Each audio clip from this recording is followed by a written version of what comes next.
Okay, so tonight we have a speaker whom I actually do know. I can pronounce the name acceptably, and it's our own good Landi, Simone. And I'm going to make a wild guess that it's going to be about a few things, but wax will be the ticket. Okay, there you go. So I'm going to leave it up to you, Landi, our master beekeeper. One of them. Okay. The other one's in the back there. I'm sure he's going to heckle me. Yes. That's his job. He's very good at it. Okay, thanks, Mike. Before we get into wax and propolis, I'm going to pass this puppy around here. Okay, it leaks a little bit, but this is an alcohol wash that I did today. I call it a nightmare, Landi. Yeah. You guys take a look and see. There, yeah, but the treatment was not the correct dose. Okay, this was in a hive that had, not mine, had 2 strips of Apivar in a full hive. You know, the equivalent of a double deep, which is half what you need. I think there's a lot of confusion about that, and a lot of people make that mistake because the label says 1 strip for every 5 frames of bees and put it in the brood nest. And a lot of people think that that means 1 strip for every 5 frames of brood, but it doesn't. Okay? It's 1 strip for 5 frames of bees. If you've got a double deep, you know, and that's 5 deep frames.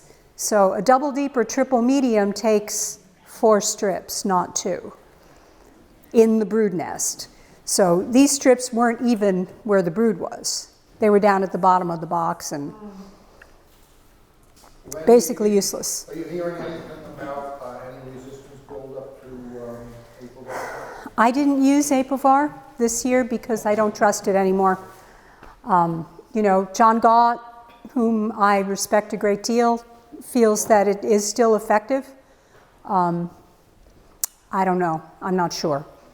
We had a USDA researcher from Louisiana come this summer and do some testing in Jersey on bees and Apivar and see if there was resistance, and he didn't find any in the New Jersey colony, so I think that's good for us. Yeah.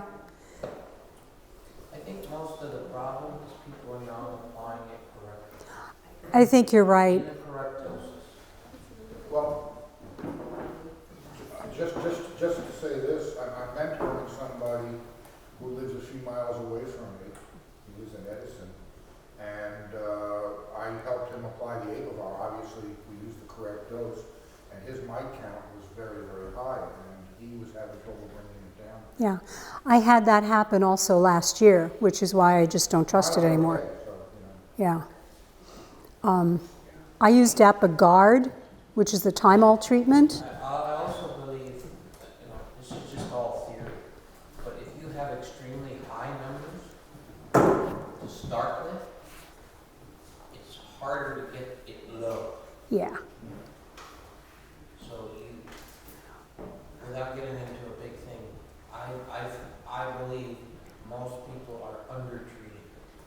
There is a population density threshold and chemical distribution per that 5 frames of medicine.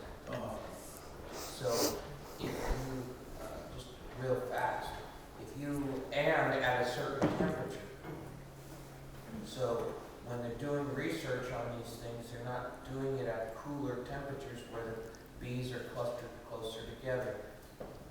But if you, the warmer the temperatures, the more frames of bees you have, correct? So the cooler temperatures, you have less frames of bees.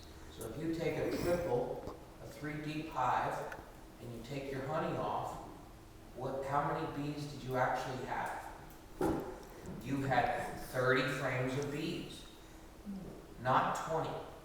But people are applying based on 20, because there's only 20 frames in 2 boxes. Yeah. You actually had 30 frames. So in that, if you follow that theory, you are actually under-treating by 1/3. Yeah. And then you get the mite bombs in fall, okay? And then you So, get this person, whoever that was, in your neighborhood, and all you're doing is getting that. right. And the bees go out, they get in that, and all of a sudden, Plus, you go from a count of, 3 if you're testing to now, 50. remember that 80% of your mites are in the brood, okay, on any given time. But you have less and less brood. So now you have almost a reverse. Right. You have 80% of mites out and maybe 20% in. So you're actually testing at different ratios. Your results are going to be higher because there are more mites exposed. So that's where at this time of the year, you still should be targeting extremely low numbers, because that's only preparing you for next spring. And that's where the cleanup of oxalic acid, a vapor, a professionally done vaporizer, not a one of those cheap Landi things, or a dribble. I don't like the Get your dribble. mites cleaned up for a January, February treatment.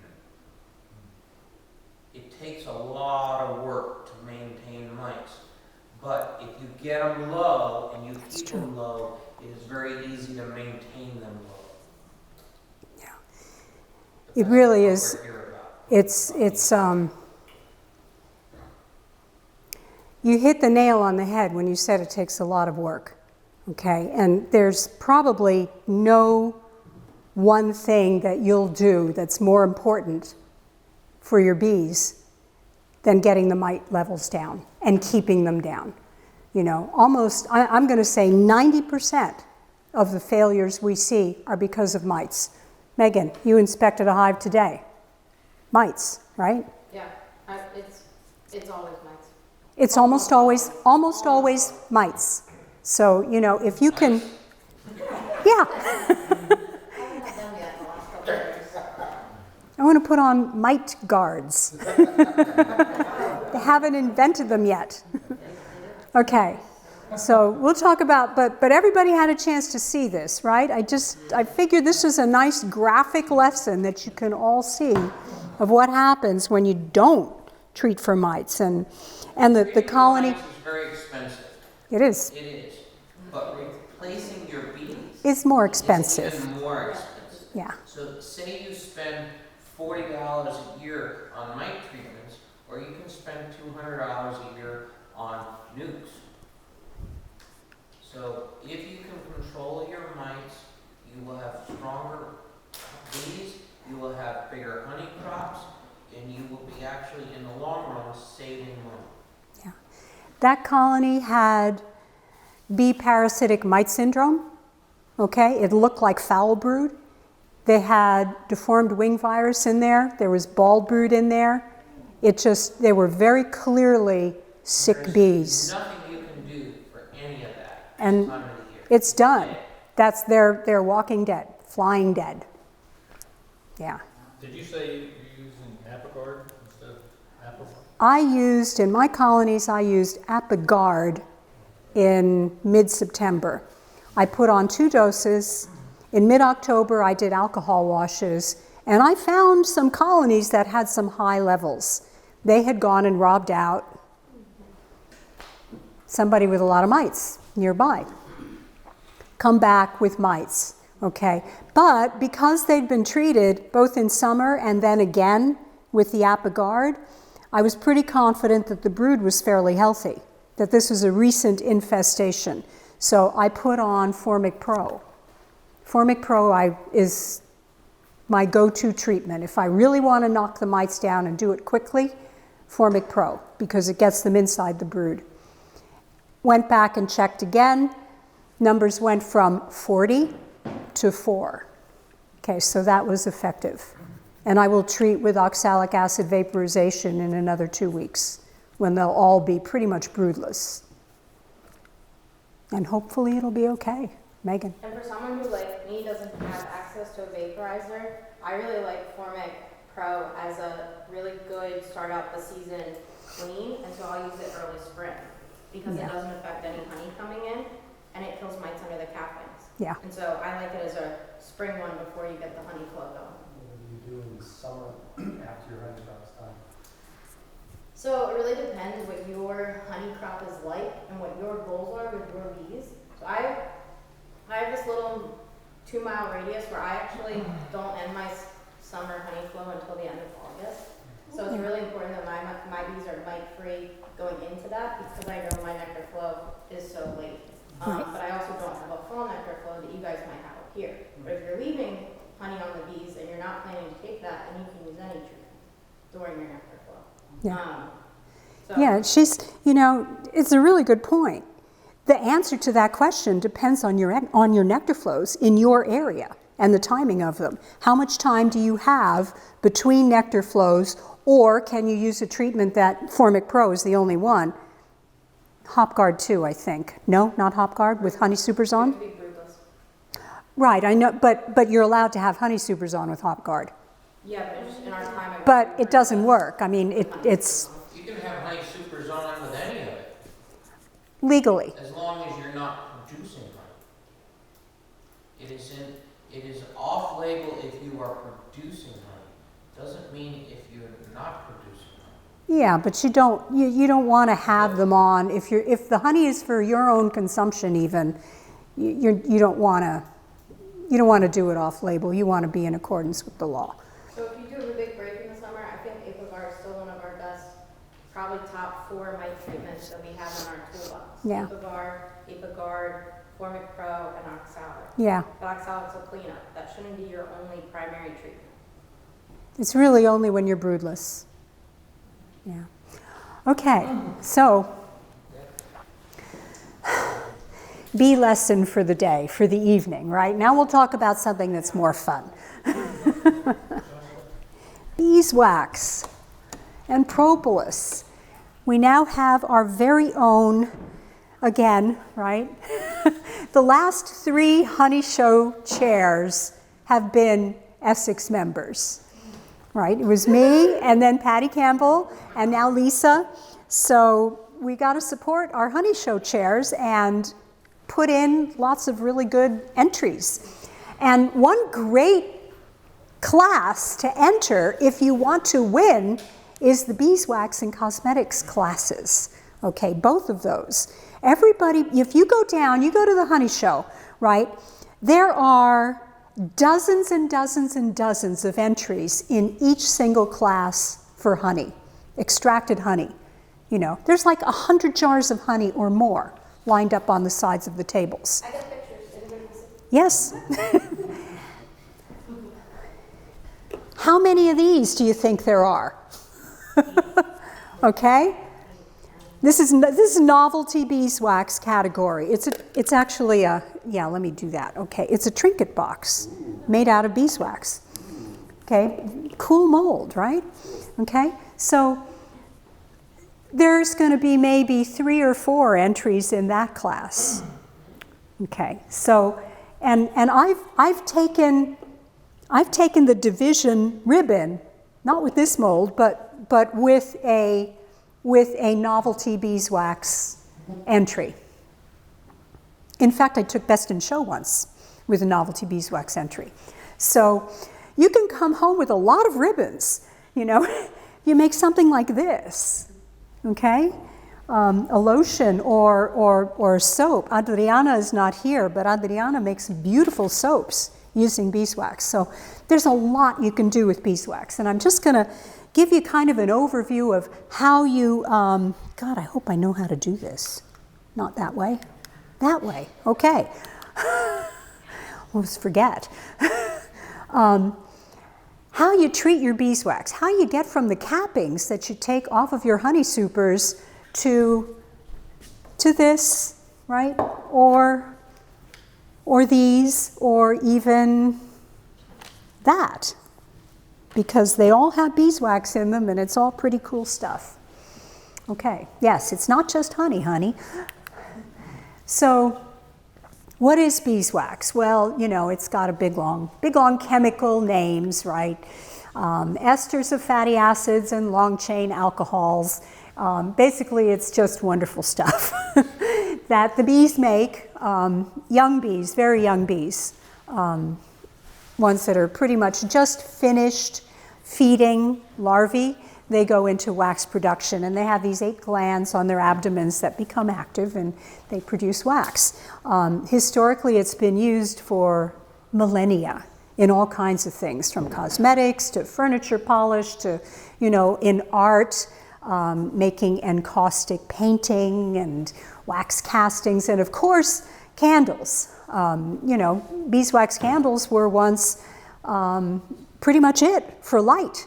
We can do this, okay? People weren't always able to do that. Before Edison, it was candles. So this is an important thing historically, and we get to reap the benefits of what our bees do. That's pretty cool, isn't it? I love how they make wax. Our little engineer bees. So it's actually pretty easy. It's not, there are a couple of basic things that you have to remember. Cleanliness is one, temperature is one, and if you pay attention to those things, you can win prizes. So this is, there's that's the score sheet in our New Jersey State Honey Show for beeswax, okay? And it's basically the same in all the different categories. So cleanliness, uniformity of appearance. If this were all lopsided, you would get points taken off. Color of the beeswax. The perfect color for beeswax actually is this. It's lemon yellow or straw yellow is considered show perfect beeswax. I'm lucky because my bees make a lot of wax that color because I have a lot of spring flows. Talk about that in a second. And the aroma. You want that wonderful, sweet aroma of the wax. There's nothing quite like it. It's How can you possibly affect that? ha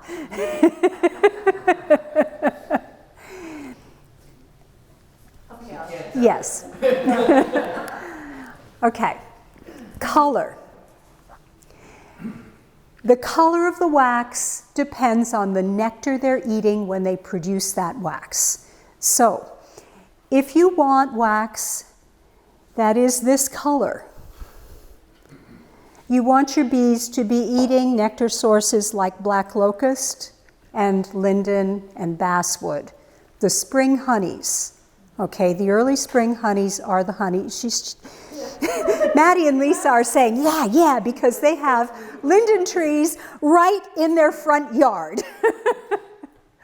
Okay, so those early spring honeys produce this color wax. Goldenrod makes a more amber wax. If you ever notice the color of the wax that your bees produce when you are feeding them with sugar syrup, it's tan. It's kind of a yucky tan, but that's what they make. So it all depends on what they're eating at that time. The nectar, not the pollen. So obviously you can't control what your bees eat. Although you can, you can be monitoring it, and if they're also producing like a fall crop of Japanese bamboo, you can harvest your wax separately as well as your honey. Keep that wax apart. So, and the things that you can control are things like shrinkage. Okay, one of the things that I would have been docked for in this particular piece is shrinkage cracks. So if the wax cools too quickly, you'll get cracking. And the trick to that is to control the rate of cooling. So one of the categories that we have in the honey show is a 1-pound block of wax. And a trick that I've found to guarantee that you don't get shrinkage cracks in that block is I'll put a couple of bricks in the oven and heat those bricks up to like 200 degrees or so. Just leave them in there until they get nice and hot. Then I pour my block of wax, put it in a cooler, wrapped in a towel, and put the bricks in there with the block of wax and let it cool down very, very slowly. Okay, and then you don't get the shrinkage cracks. It's just a little trick. Aroma. It fades with time. So I poured all of these things last year. I haven't done my wax yet this year. I'll spend like 2 or 3 days just pouring wax all day long, and the whole house will smell wonderful. But I was able to bring back a lot of the aroma of these. I can pass these around too. That's not a super great dipped candle, but they smell pretty good still. By taking a hairdryer and just running it over that to warm it up and melt it again. Okay, and you get that aroma. It smelled stronger last year when I poured it, but it's still pretty good for being like a year old. Cleanliness. That's easy to do. I'm going to show you how to get your wax nice and clean. I don't know why a lot of people seem to have trouble with that. You know, you look at the Honey Show entries and a lot of them have little specks of this, that, or the other, and I find it's pretty easy to get them clean. So this is how I clean my wax, okay. A lot of you're not going to get an awful lot of beeswax if you're a hobbyist. Typically, you're going to get about 1 pound of beeswax for every 100 pounds of honey you harvest. Repeat that? 1 pound of beeswax for every 100 pounds of honey. It's not a lot. Beeswax is precious. Okay.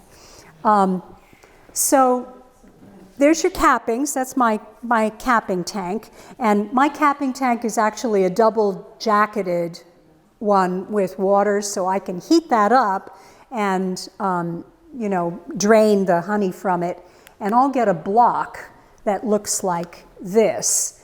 But you can do this with just straight cappings. Okay, you don't have to have it be a block of wax. This just happens to be what mine does. So the first step in cleaning your wax is to put your wax in a pot with some water, okay, and melt it over gentle heat. Never, never, never use really high heat when you're working with beeswax. Okay, not only is it and never use direct heat, okay, especially an open flame. Not only is it an extreme fire hazard, but you will damage the wax if you use high heat. Can you use a crock pot? Yeah, you could use a crock pot. I mean, do you have a thermometer to measure the temperature?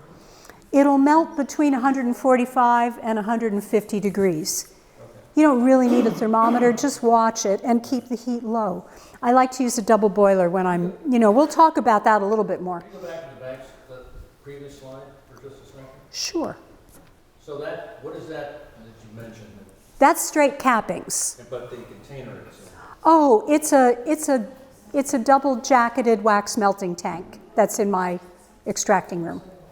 Okay. So I put my frames there on this nail, okay, and I have an uncapper, but this just takes out the low spots and the high, takes out the low spots, the corners and stuff. And the cappings all go in there and get melted. I think that was a Kelly. It's an old piece of equipment. I doubt you can even buy it now. We have a few for sale. Do you have them? Are those the Kelly ones? Yes. Yeah. Wow, you've got them. It's a great piece of equipment. I really like it. What's for sale? Grant has a couple of these for sale. Oh, great. Yeah. Kelly's out of business now. I want one of those. He's talked to Grant. So what exactly does that do, Landi? It's a cappings melter. It's a double jacketed cappings melter. Okay, so it melts your wax cappings. Okay, everybody's good. Yes. Will you be able to email this presentation, or should we be taking pictures of the slides if we're interested in that? Where's Is Justin? that something that's able to be emailed? Tell her. All the presentations are available on the website, and this meeting's being recorded, and it'll get posted to YouTube. And if you can't find it, you can just email me, and I'll send you the link. Terrific, thank you so much. Yeah. No problem. Okay, this was made by Walter T. Kelly and Company. It's galvanized aluminum. Okay, I don't have the whole thing here, but basically there is a stainless steel, like a sieve or strainer, and the honey drips out of that. It goes into a bucket with a baffle.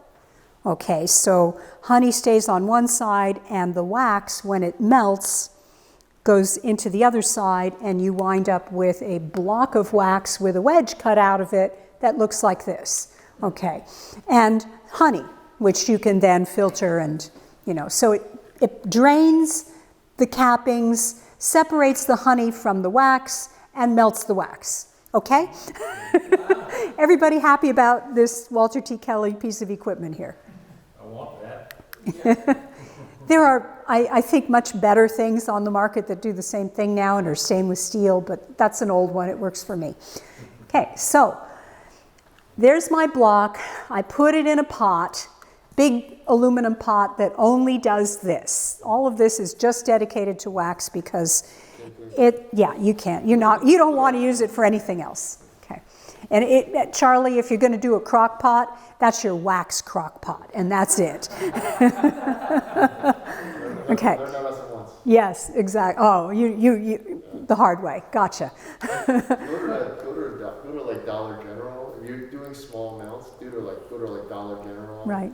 One of the gentlemen's last year did the soap making. Right. He made the same suggestion of like just go to a Dollar General, get one of them cheapo stainless steel, really thin pots, like to Right. make your soap or to melt your wax. Right. Yes.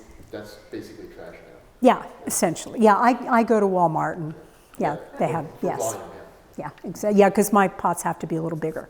So anyway, put it in there with some water, just to cover. You don't have to measure anything, just put enough water in there to cover your cappings, turn it on low, let the wax melt, okay, the water will be warm. Then you pour it out into a container, okay, and you let it harden. So the wax will float to the top and your dirty water will be at the bottom. This is what you wind up with. You're going to get some slum gum in there. You know what? You'll get scuzz. Yucky stuff, okay, that you can scrape off. See, I'm scraping. I got a hive tool there, and I'm just, probably is a hive tool. I'm just scraping that off the bottom to get a lot of the dirt out of the wax. Now I'm left with these blocks that are scraped, okay, so they're much cleaner than they were when I started. And I like to jury-rig double boilers. This is the same pot that I had before, okay? It's a big aluminum pot about yay big, and that's a coffee can, probably a 3-pound metal coffee can that I've cleaned out. Put my wax in there, put water in the big pot, and heat it. So I've created a disposable double boiler here. All right, I can throw that can away. There's a lot of coffee cans out there. So melt this. Now, and you can even make a spout. You can press this against the edge of your counter to make a pour spout on that if you want. It's pretty easy. Now, I like quart-size yogurt containers work great. Milk cartons, like gallon milk cartons with the tops cut off, also work great.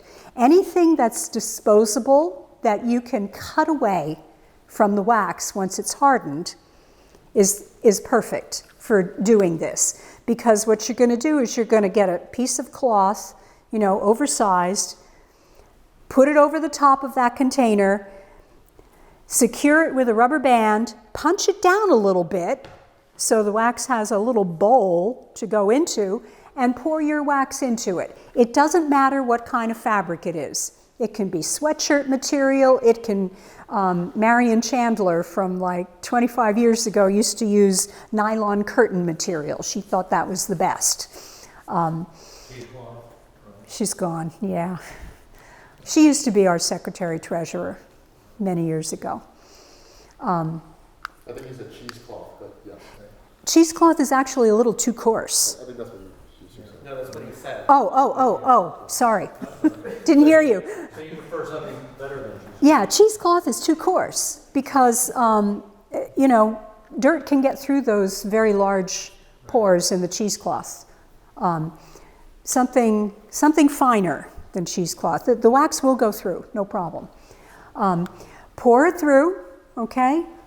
Not that. And you can see all the dirt that will stay up in the top. Take that off, let it sit, let it harden, and then, you know, you just take your utility knife and you cut that plastic container right off of your block of wax. Or, you know, easier yet, your milk carton. And now you've got, you know, now you have clean wax. You've not overheated anything, and you can make, you know, you can make whatever you want out of it. Yes. In the previous photo, the block in front of the coffee, next one. This one. There seems to be two colors on the same one. Yes. What's going on there? Okay, apparently I had two different batches of wax, and one was from a different nectar source. So and I poured them into the same container. Can overheating cause discoloration? Yes. Not only can it, it will. You overheat it, your wax will get darker. And overheating would be what temperature? Above 160 degrees? Yeah, something like that. You know, I mean, the basic rule is you heat it until it's just melted. You never heat it more than you have to. When it's melted, pour it into your filter. Just like that. Never, ever, ever overheat the wax. Okay, it will darken. It loses a lot of its aroma, and you'll get like little burnt specks in it. So that comes across as dirt. You know, so one of the key things is to keep the temperatures low, and that's true for cosmetics too. Okay, the only thing that it's not really true for is soap, because when you do the lye water, it naturally, just the chemical reaction is exothermic and it goes up to about 190 degrees. That's okay. 170 degrees is a temperature that maybe 20 years ago Grant told me was a good temperature for pouring candles and making dipped tapers. So when I am making dipped tapers, which I guess these went around these here, I do shoot for that. You still think that that's the case, Grant? Yeah. Yeah, 170. It seems to be just, these are a little tricky to make. It seems to be just warm enough to keep it smooth, but not so hot that it would take you like, you know, 200 dips to get some wax. When you're doing that, you need to have it actually somewhat melt the wax that's already there so it binds together. Right. Right, so. If it's too cool, it won't do that. You'll have like layers. You get, like, yeah, and you'll get lumps. What's that Fido stuff?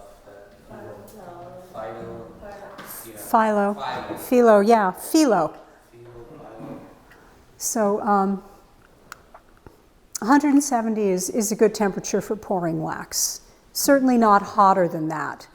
Sorry, when you, Yeah. when you pour this wax through this filter material, Yeah. you don't find that it cools and hardens and clogs it up? Stay molten enough?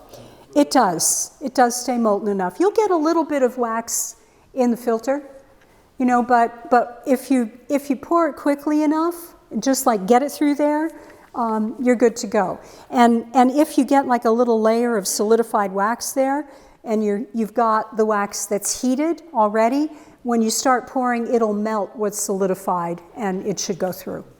You know, one of the key things is you do want that little bowl in your your filtering material, because if it's too shallow, then you can't pour it fast enough. You can't get it in the mold fast enough. Water can be an issue, because remember, we're working with double boilers here, okay? And if you're actually making a dipped taper, then you're in a double boiler when you're actually creating the candle. I'll show you a picture of that in a minute. I put one on Facebook.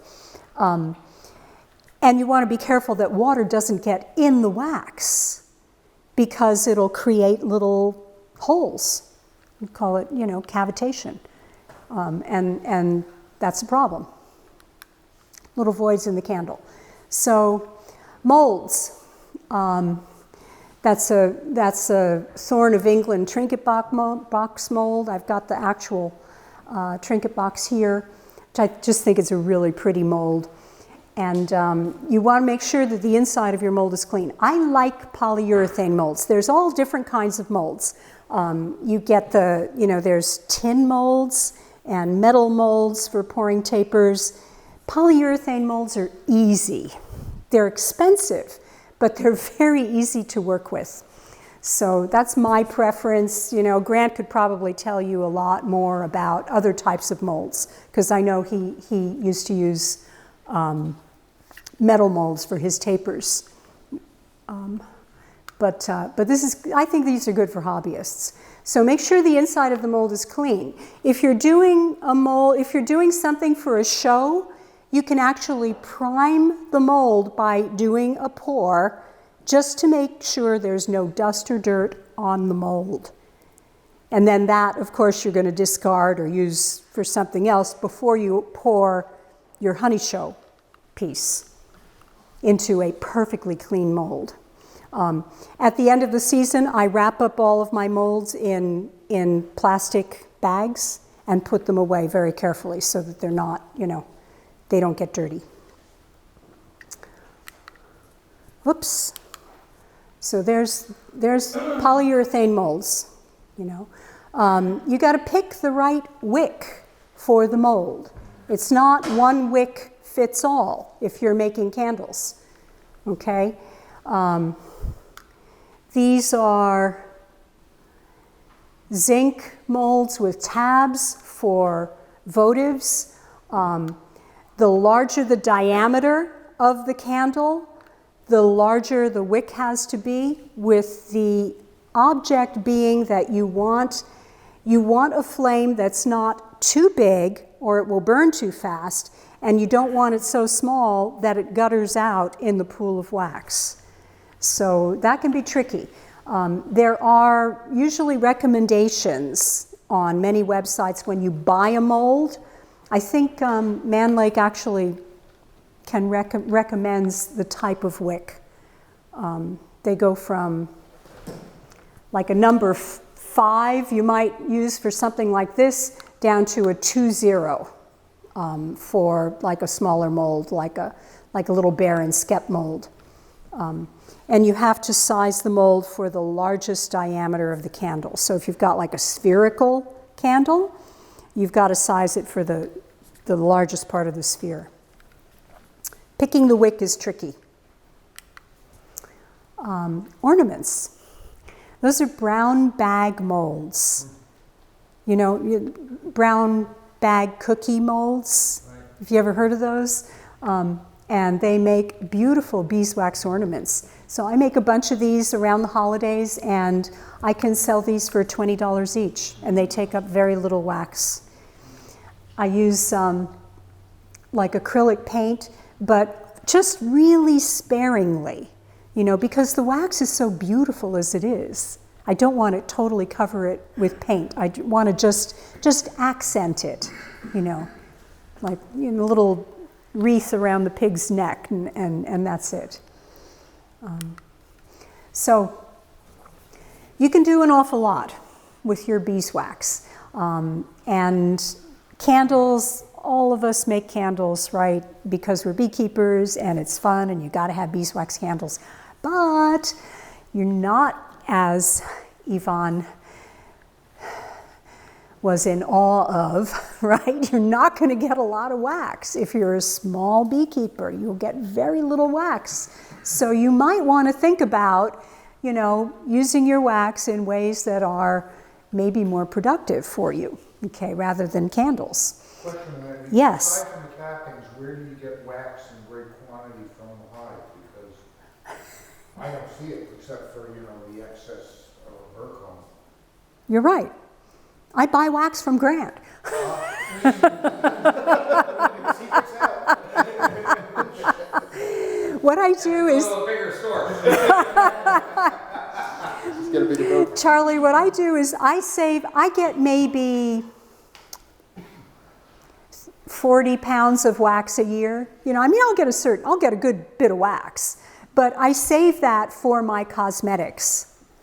Okay, so anything that's going to go on my face, I know for a fact that my wax cappings are clean. Unlike grapes. So, but I'll make candles with the wax that I buy from Grant, which is also cappings wax. Okay, and I also sell wax to people, so I resell that wax, and it's good wax. I think you just got paid a left-handed compliment. But in all defense, wax is dirtier than you think it is, even if you think yours is perfect. Yeah, you're probably right. It's a sponge. It is. I think Marianne Fraser once compared it to the fossil record of your hive. Everything that has gone on in that hive is written in the wax. It soaks stuff, you know, it's lipophilic, or most chemicals that go into the colony, into the hive, are lipophilic, and wax is a fat. Chemically, it's a fatty acid, ester of a fatty acid. So anyway, you can make all kinds of really good things with just a little tiny bit of beeswax, like that. And I brought a bunch of my stuff up here to show you. You can look at it after the talk. I sell quite a bit of this. And just to give you an idea, okay, that right there represents almost half a pound of beeswax. Okay, those two molds. You've got a votive and you've got a Victorian Santa. Okay, and I would sell those. The votive goes for $4 and the Santa goes for $10. So I got $14 worth of candles there. Whoops. Okay, as opposed to, here's the same, okay, 0.4 pounds of wax making 56 bars of soap that I will sell for $336. Okay, with the addition of about $20 worth of other ingredients. Okay, so when I'm telling you that you can get a lot more value with, and the beeswax makes a difference in this soap, even though you're only putting in like half an ounce per pound, it makes it more conditioning to the skin. It makes it easier to make the soap because it traces faster. You don't have to stir it as much. It makes it harder. So it adds really good qualities to the soap, and you only need to use a little tiny bit. Yes. 22 times more money if you use the wax to make soap rather than making candles. That's Indiana Bones. Yes, many of you know him. So yeah, soap uses lye. It does use lye, no question about it. But you know, you take precautions, and you use safety goggles, you use gloves, you do your research, do your homework, and you can do it. Someday maybe we'll do a soap workshop, which I actually did at EAS one year, which was kind of fun. I was actually demonstrating making soap, I think 12 years or so in Delaware ago, a while back. And I had put the lye water outside the classroom. It was a classroom with an exterior door and windows. And I had mixed the lye with the water and set it outside to cool off while I was weighing the fats and talking to the people. And they were doing some construction on the campus, and these work guys, the workmen in hard hats, come tromping by the windows, heading straight for my lye water, and I see this one guy getting ready to kick it. I go running out the back door, no, don't do that, and rescued the lye water before it went all over everybody and everything in the campus. What type of jackass would randomly pick a glass jar in the first place? It wasn't a glass jar. You don't want to put that in a glass jar. What happens when glass gets really hot? Or whatever it contained. Whatever it contained. It was plastic, yeah. Idiot. Anyway. Then he gets splashed with some lime. Yeah, it would have been, suitable payback, but we didn't want that to happen. Self-solving problem. Right. So, yes, we can make soap. It's actually a lot of fun, and once you use it, I put over on the side there by the pizza. That bag is not anything to eat. It's scraps of soap, and you guys are welcome to go home and take one of these scraps. Okay, there's all different kinds in there. They're just bits and pieces that are cut. Take it home and try it. You're going to see. It's like the best soap. It really is. Every time I travel, I take it. I will never use anything else. It's just so much better than any other soaps. There's some of them, and you can make them really pretty. You can just go to town and have a lot of fun with them. Creams, lotions, and lip balms, also very, very profitable use for your wax. I sell, and just to give you a general idea, I looked at my books, okay, and in a year, I sell maybe $1,000 to $2,000 worth of candles and straight beeswax. Cosmetics, the number's up around 25,000. Okay, so it's a big difference. People don't get this. They really don't understand why this is so much better than a paraffin candle. Okay. Beeswax candles actually clean the air because they release negative ions into the atmosphere, and they will remove pollutants from the air. Paraffin creates a huge amount of indoor pollution. So we know that, but the general public does not, and they're not willing to pay, $15, $20 for a set of tapers that they can buy for $10 if they're paraffin. How much did you say that you get from sale of wax? You said $25,000 for cosmetics, but for about $1,000 or $2,000 for just the candles. amazing. Yeah. And I make nice candles, and there's a big variety of them. Right. Yeah. So, So the lesson is you can't monetize just on pure beeswax, really. I mean, if you use it sparingly in other stuff, it's a big value add. yes, it's a huge value added. Exactly. So, and these are really good uses and not hard. If you guys want, I have recipes that I will give you for nothing for this, the beeswax hand cream, these lotion bars, and my lip balms. These two here are proprietary. It took me like a year to develop the recipe for that, so I'm not going to give it away. What is this? No, the one below. What is that? It's my facial moisturizer. Oh, okay. Yeah. This beeswax hand cream, the original recipe for that was given to me by, remember Mike? What was his last name? Really old guy. You remember him. I have to think about it. Yeah, I can't remember his last name, but he gave me that recipe like 20 years ago. And he had gotten it from an old beekeeper who gave it to him when he was young. So I think the basic recipe for this beeswax hand cream has been around for 100 years or more, being passed from one beekeeper to another. When I got it, it was a little greasy and a little heavy, and I tweaked it. Okay, so, but as far as I'm concerned, that recipe belongs to all beekeepers. And, I can give it to Justin, and he can send it to all of you. Along with this, there's that, well, I made that one, but I have no problem sharing it. And this. What? You make furniture polish? I have made furniture polish. I don't make it like and sell it. I'm wearing my hair pomade with beeswax. It does good things. This has lanolin in it. Lanolin gives it the stickiness that you need for a hair pomade. So creams, lotions, and lip balms. Again, a little wax goes a long way. There are recipes online, and you can make your own, and it's a lot of fun. So Propolis. Yes. Sorry. Last year, one of the members did a thing on soap making, right? That was me, I think. Oh, Yeah.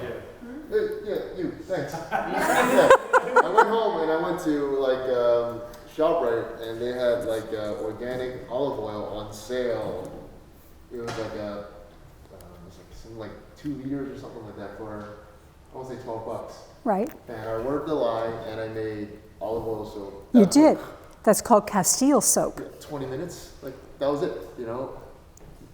I mean, a little more than 20 minutes. It felt like the active work that I did was only about 20 minutes, and I got bars of soap that I still use. Right? Isn't that wonderful? Yeah. Fun. It's pretty cool, right? Yeah, I think it was pretty cool. Like it's a chemistry come to life. You know? It is chemistry, and it's amazingly fun. So thank you. And we had a website. Yay, Jim. Just whatever you got, whatever oils you got around the house, you know, whatever. That's really what it is. Fats. It is. That's right. It's You fats. just punch it into the website, and it just tells you exactly what you got to measure out. That's right. 20 minutes of work. And then real quick, 'cause I use beeswax on my soap, and like, as you know, breaking up a block of beeswax is almost impossible. Really, really hard. So what I do is, the dollar store has those silicone mini ice cube trays. Okay. So I pour the beeswax. You pour it into that. You crack them open, then you have like little 1 ounce blocks of beeswax. Very clever. Yeah. Good idea. Really makes it easy. What do you do, Megan? I was gonna say too, for people who don't have as much quantity of beeswax, right around Valentine's Day, the stores will sell the silicone double boilers that are to melt chocolate. And Ah, it's waterless, and that's something I've used for a small quantity. it's a great tip. Very cool. I use a hammer and chisel for my beeswax. Freeze it first. Yes, freeze it first, and it's much more brittle. But you know, I'm always chipping wax off for one thing or another. So just hammer and chisel works great. Propolis. I just want to kind of share a little bit about propolis with you guys too. So propolis is the bee's exterior immune system. They have very few genes devoted to the immune system function.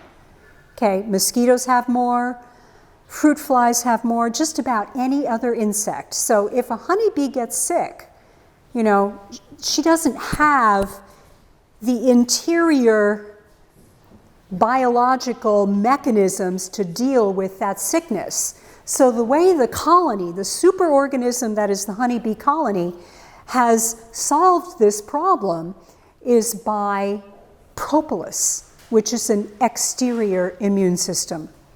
Propolis is antimicrobial. It kills bacteria, fungi, and viruses. So in a natural hive, like a hollow tree, the sides of the nest are rough, and the bees will coat that with propolis. And it does a lot toward diminishing the occurrence of disease. So we can do the same thing. Okay, we can use propolis to help our own immune systems. And you can use it and sell it as is, or you can make propolis extract or tincture. Very easy to do. If I ever feel like I'm coming down with something, you have to be careful how you label this. But if I feel like I'm getting sick, you know, you've got like a scratchy throat and your eyes are kind of, you know, feels like you have a hangover and you don't. I'll take like 3 or 4 droppers full of this, not drops, but the whole dropper full over the course of the day. And the next morning I wake up and I just never get it. Whatever it is, it's gone. And that seems to work pretty well. It doesn't work for me as well if I actually get sick, but that almost never happens. I mean, years. How do you take it though? Do you add it to something or? I go right down my throat. It's real powerful stuff. Is it just alcohol and propolis? What is it? Yeah, that's all it is. It's grain alcohol and propolis. Yeah. So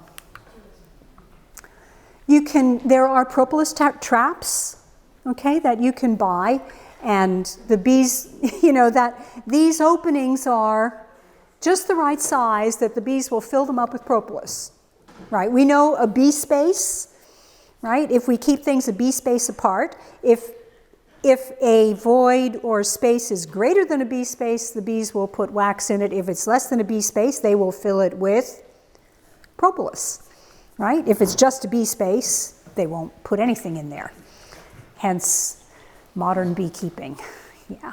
So I do scrapings because I'm extracting, a couple hundred supers, and I will scrape the frames and the insides of the boxes into a big bin. So at the end of my harvest, I've got this huge container full of propolis. But you have to be very careful about how you scrape. You don't want like paint in there or bee parts or, anything gross. So just, but if you're careful with it, you can get some nice propolis that way.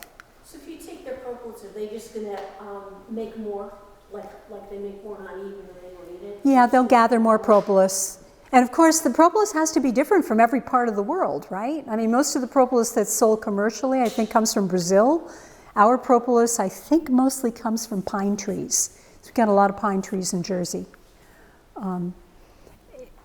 I don't know that anybody has done studies comparing the medicinal value of different kinds of propolis, the way they have with honey, but that probably is a thing.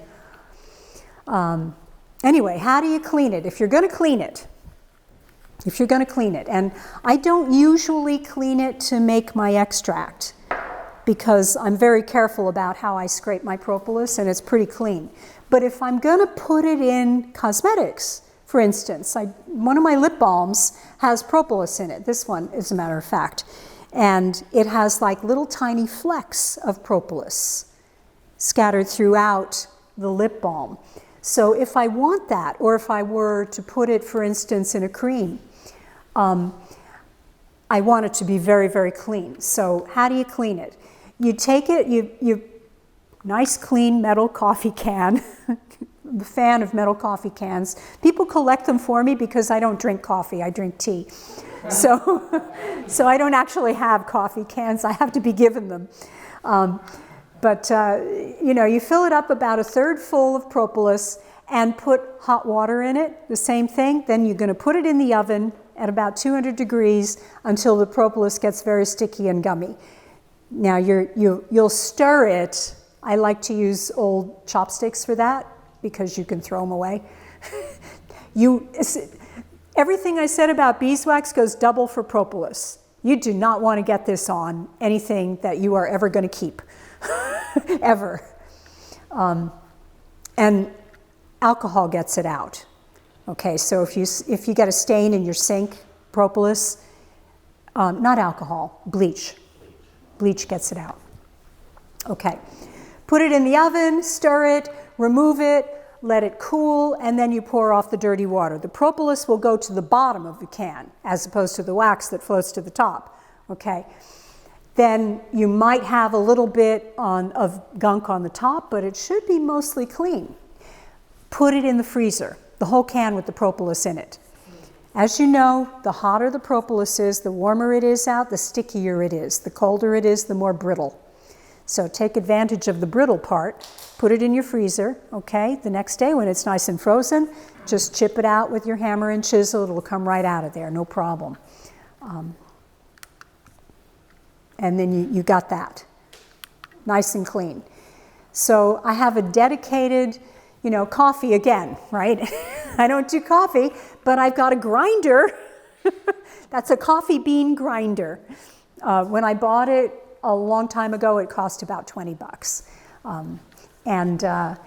And I put my propolis in there, okay, little chunks of propolis, and then grind it up into this fine powder. Works nicely. So you can use it in lip balms, creams, lotions, or in soap, but you want it to be at room temperature before you combine it with anything. If it's too cold or too hot, if it's too hot, you'll get a blob at the bottom, okay, as opposed to those nice little flecks. So the temperature can be, can be a little tricky, getting the temperatures exactly right so that you get the effect that you want with the propolis. But it's good. Yes. How do I make this? I have a big container. You know those protein powder containers? The big ones like this? They sell protein powder in big plastic containers. It's perfect. So you get a bunch of grain alcohol.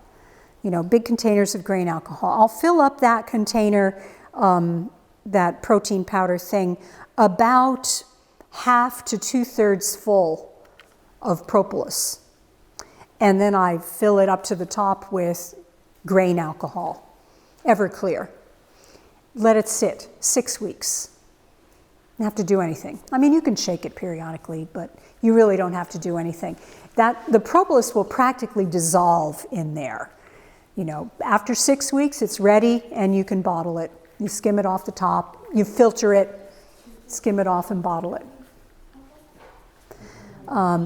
Watch how you label it. This is a medicine, but I cannot make any medicinal claims for it, and you can't either, or the FDA will be all over you. Okay, so I say things like, historically, propolis has been used for this, that, and the other.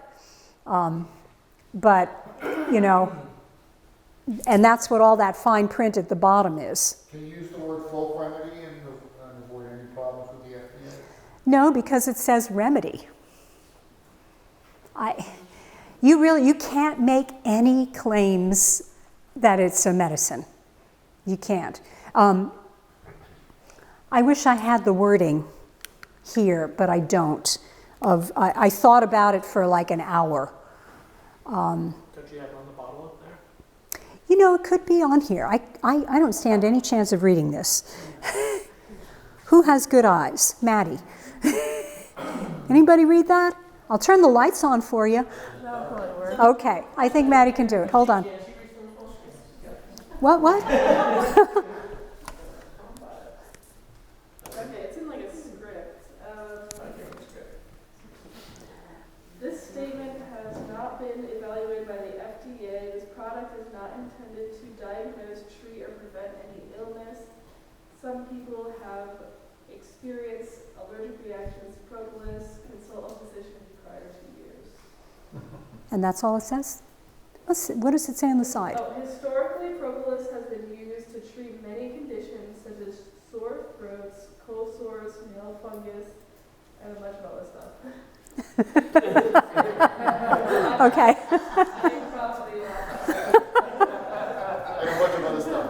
And a bunch of other stuff, yes. Make sure you put a bunch of other stuff. I'm pretty sure it doesn't say that exactly.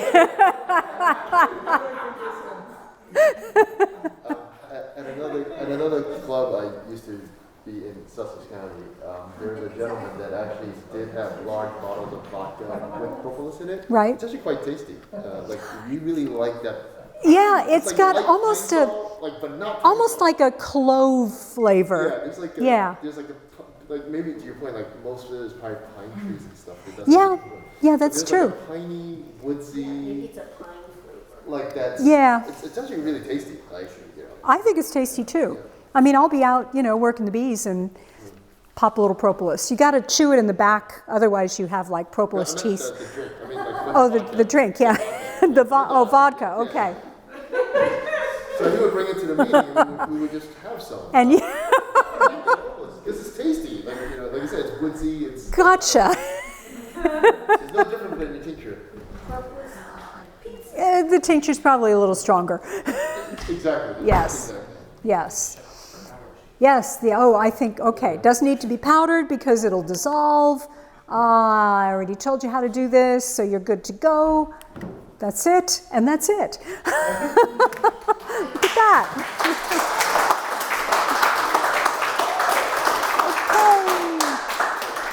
Okay. Questions, and you're all welcome to come up and like check out these things, but I didn't bring opened ones because I think that with COVID that may be kind of gross, you know, but you can look at the labels. And you can check all of this other stuff out. And you don't forget to take soap. Margaret. So, Margarita. here's my experience with wax is that I end up with these goo balls of honey wax that I collect all year. What do? You just like... With like goo? Right now I have a year's worth of these balls of like wax and honey that I've scraped off my house. Oh, okay. It's gross. Scrapings. Yeah, okay. Well, you do exactly the same thing. You just put it in water. Yeah, but Okay. what do you do with it all year? Or do you like do this multiple times? Or do you just have goo balls and done by? I don't collect goo balls. There's a guy I know that keeps a 3-gallon A container. Every time he does Yeah. scraping, bird home, he's going inside a If I just had one apiary, I'd probably have a container in that apiary that was dedicated to scrapings. What do you do with the honey that gets heated up? Do you feed it back to the bees? Do you... You know, it's relatively speaking, okay, so out of my melting tank there, I'm going to get maybe 2 or 3 pounds of honey dripping down to the bottom that's been heated. I'll throw that in a bucket of like 60 pounds, which will go into a tank with 300 pounds of honey. And as far as I'm concerned, that's not significant. Right. It just, yeah. All right. Yeah. Yeah. It's not an issue. If you know, if that was all I had, or if it was a significant portion of what I was getting, I would eat that myself. Or you could make it as tea honey or cooking honey. Yeah, exactly. Cookies, yeah. Yeah, any of those things. I took my cap beeswax and bourbon this year. It worked great. I took all my cap beeswax and put it in mason jars and filled the jars with bourbon. And after like, It would be better with gin. yeah, you could use gin or vodka. Oh, God. And it's awesome. You make like it's like, yeah, because Jack Daniel's sells honey. You can throw in the honey. Well, what happens to the wax? Does it? It floats. It floats. It floats. You strain it out, and then you just melt the wax down. All right, this is way beyond my area of expertise. Next year's a game changer for you. You can. The only alcohol I do is that extract if I'm sick, and that's it. Gin, God. John, are you getting any ideas here for our Christmas party? I would say this, I rarely involve.